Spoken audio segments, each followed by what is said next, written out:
Olá você, muito boa tarde. Está no ar a segunda edição do Mister Mengão, o seu telejornal com as notícias do mais querido do planeta.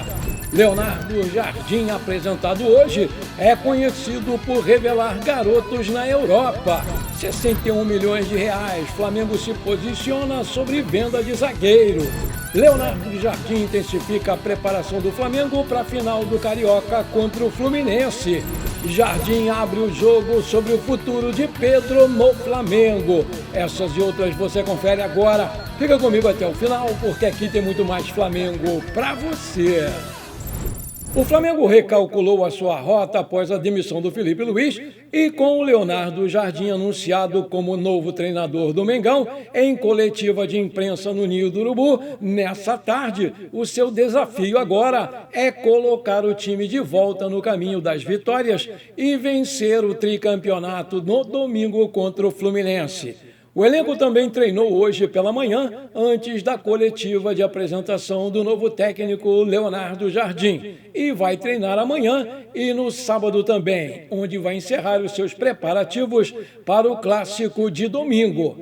Nessa primeira entrevista coletiva, o português Leonardo Jardim revelou as conversas que teve com o BAP e com o José Boto. E, além disso, deixou bem claro o que pensa como treinador do Flamengo. Essas reuniões são feitas diariamente. O Boto está aqui todos os dias. Quem trabalha com futebol tem que estar perto todo dia. Tem que convergir sempre as ideias. A minha condição é ser treinador em primeiro lugar, não só para escalar o time, mas também para lidar com alguns processos que eu ache o melhor para o futebol. O futebol é um encaixe, não é somente escalar no futebol, temos diversos cenários para trabalhar. Eu gosto muito de trabalhar quando, no final, eu tenho uma palavra ativa em relação a isso, pois não acredito naquele treinador que apenas escala o time. Finalizou Leonardo Jardim. Diante dessa fala, o Jardim já deixou bem claro que vai participar ativamente do futebol do Flamengo dentro e fora de campo e vai estar ativo em todas as movimentações do rubro-negro ao longo da temporada. Vale destacar que ele foi a primeira indicação do Jorge Jesus quando ele saiu do Flamengo para assumir o seu lugar, porque tem o treinador em alto nível de profissionalismo muito parecido com o dele. O José Boto mantém contato diário com o presidente BAP e é descrito como uma pessoa inflexível e, em algumas situações, grosseira. Entre suas exigências inusitadas estão que funcionários do Flamengo devem se dirigir à sua residência na Barra da Tijuca, aqui na zona oeste do Rio de Janeiro, a cada 2 semanas para uma limpeza geral e organização das coisas, mesmo com toda a infraestrutura do Ninho do Urubu, que conta até com serviço de hotelaria interno. No dia a dia do futebol, o português circula no Ninho do Urubu sempre acompanhado por 3 seguranças e impõe regras inusitadas, como impedir que qualquer pessoa passe na sua frente quando ele estiver no banco de reservas durante o aquecimento dos jogadores. Vê se pode, seja em partidas dentro ou fora de casa. O distanciamento entre o Boto e os jogadores ficou mais evidente depois da reunião no CT na terça-feira, que ocorreu logo depois da demissão do Felipe Luiz. Naquela ocasião, o diretor de futebol destacou que os jogadores tiveram responsabilidade na saída do técnico Felipe Luiz e o grupo absorveu a fala sem reagir. O comportamento vaidoso do dirigente é frequentemente notado pelos atletas. Após vitórias, o Boto cumpre o protocolo e entra em campo para cumprimentar aí os jogadores. Mas nas derrotas, como na Supercopa do Brasil contra o Corinthians, em Brasília, ele permaneceu quietinho lá no túnel de acesso ao gramado, fumando seu cigarro, gerando comentários internos. Ué, cadê o chefe? Agora ele não vai aparecer? Comentou lá um dos líderes do elenco do Flamengo, segundo a ESPN Brasil. O fato é que a situação do português está ficando cada dia mais insustentável. E não se espante se ele for demitido a qualquer momento do clube. Nos bastidores, comenta-se que o BAP ainda não teria demitido o português porque ele foi uma indicação sua e essa demissão seria passar o recibo de que ele errou ao contratá-lo. A base do Flamengo perdeu espaço com as contratações estreladas e elencos caros nos últimos anos. Com o Felipe Luiz, alguns jovens se destacaram e ganharam mais tempo de jogo, mas poucos tiveram sequência de fato.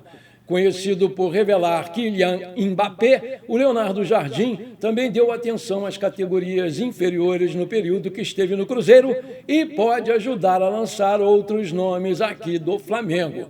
Ele ficou em segundo lugar como treinador que mais utilizou atletas formados nas bases desde 2019, atrás apenas do Rogério Ceni. Poucos, porém, tiveram minutos expressivos, apesar do Felipe Luiz conhecer a maioria deles no período do Sub-17 e Sub-20. Everton Araújo, Wesley e Wallace Ian foram os únicos a passarem da marca de 30 jogos nos 101 que ele esteve no comando do time. O Leonardo Jardim foi responsável por desenvolver vários jogadores que depois fariam sucesso no cenário europeu e também no cenário mundial. Entre eles, o próprio Mbappé, atualmente no Real Madrid, e o meia Bernardo Silva, agora no Manchester City. O francês foi lançado pelo treinador aos 17 anos, o Mbappé. Durante a passagem pelo Cruzeiro, o Jardim participou de algumas decisões que envolviam a base do clube. A principal delas, com o pedido para que a equipe voltasse a treinar na Toca da Raposa 2, perto do time profissional, especialmente para facilitar a sua observação e o processo de transição. Nesse período, ele subiu o Cauã Prates, Janderson e Murilo Hickman. Consolidou o Kaique como titular, integrou Kaique Kenji ao elenco principal e bancou a volta de Japa após uma lesão. Ele também indicou os jogadores para o Sub-20. Atualmente, os jogadores que fazem parte do elenco principal e foram formados no Ninho do Urubu são o goleiro Diogo Alves, Everton Araújo e Wallace Ian, além, é claro, do Paquetá, que voltou há pouco tempo. João Vitor segue transitando entre profissionais e base. O Lohan, que completa 20 anos em julho, deve voltar ao clube de empréstimo em junho. A Flamengo TV anunciou a transmissão oficial da Copa Libertadores Sub-20 de 2026, com imagens diretamente de Quito, no Equador. Atual campeão da competição, o Flamengo entra em campo em busca do seu tricampeonato continental. A cobertura vai contar com equipe presencial acompanhando os 3 jogos da fase de grupos marcados para os dias 7, 10 e 13 de março.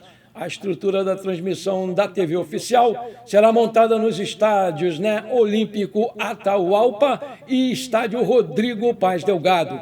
A equipe será liderada pelo narrador Emerson Santos, o Emer Show, com comentários do ex-jogador Atirson, e as reportagens de campo vão ficar por conta de Bruno Auric e Cris Mussi. Nos dias de jogo, a programação vai contar com uma live pré-partida, seguida aí pela transmissão ao vivo com imagens. Após o apito final, a cobertura segue com os melhores momentos e a análise dos principais destaques do jogo. Além das partidas, a grade da Flamengo TV vai ter o programa diário Isso Aqui é Garotos do Ninho, dedicado aos bastidores da equipe e à rotina de treinamento na altitude de 2.850 metros em Quito. A cobertura começou com o episódio Missão Quito, que já está disponível no YouTube, apresentando a preparação da delegação rubro-negra para a disputa desse torneio. A Libertadores Sub-20 reúne 12 clubes, divididos em 3 grupos, com 4 equipes em cada grupo. Avançam para as semifinais apenas os líderes de cada chave e o melhor segundo colocado no geral. No mata-mata, o regulamento não prevê prorrogação. Em caso de empate no tempo normal, a decisão da vaga ou do título vai ser definida diretamente nas cobranças de pênaltis. O Flamengo é cabeça de chave do Grupo A e vai iniciar a sua campanha neste sábado, dia 7 de março, contra o time venezuelano Estudiantes de Mérida, no estádio Olímpio Atahualpa. No dia 10 vai enfrentar o Clube Bolívar da Bolívia no estádio Rodrigo Delgado, uma terça-feira às 19 horas, horário de Brasília. E vai encerrar a sua participação nessa primeira fase da competição, jogando contra o Independiente de Medellín, da Colômbia, no Estádio Olímpico Atahualpa. Maravilha, se você está curtindo esse programa, então não esquece, manda brasa agora no like para fortalecer o nosso canal. Se você ainda não é inscrito, bora lá, me ajuda aí, me dá essa felicidade, aperta o botão inscrever-se, aperta o sininho ali, dá uma hypada no vídeo e pronto, valeu, muito obrigado. O técnico Leonardo Jardim foi perguntado sobre como planeja utilizar o atacante Pedro no time do Flamengo. Na resposta, o comandante rasgou elogios ao camisa 9 e disse acreditar muito no seu potencial, mas o português não garantiu titularidade para ninguém, principalmente para o centroavante. Vocês todos conhecem o Pedro e as suas qualidades. É um jogador de área com capacidade de finalização muito grande. Existem aspectos, jogou menos porque talvez em outros aspectos ele não dava o que o treinador pretendia em outras áreas. Estamos começando do zero.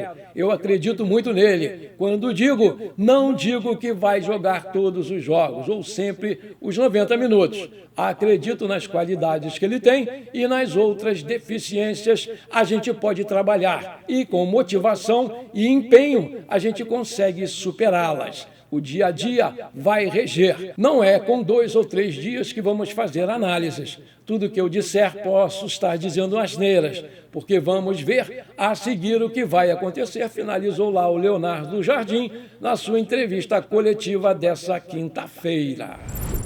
O zagueiro Léo Pereira tem uma carreira muito vencedora aqui no Flamengo. E para muitos era inimaginável que ele teria tanto sucesso assim, quando foi contratado junto ao Atlético Paranaense a pedido do técnico Jorge Jesus.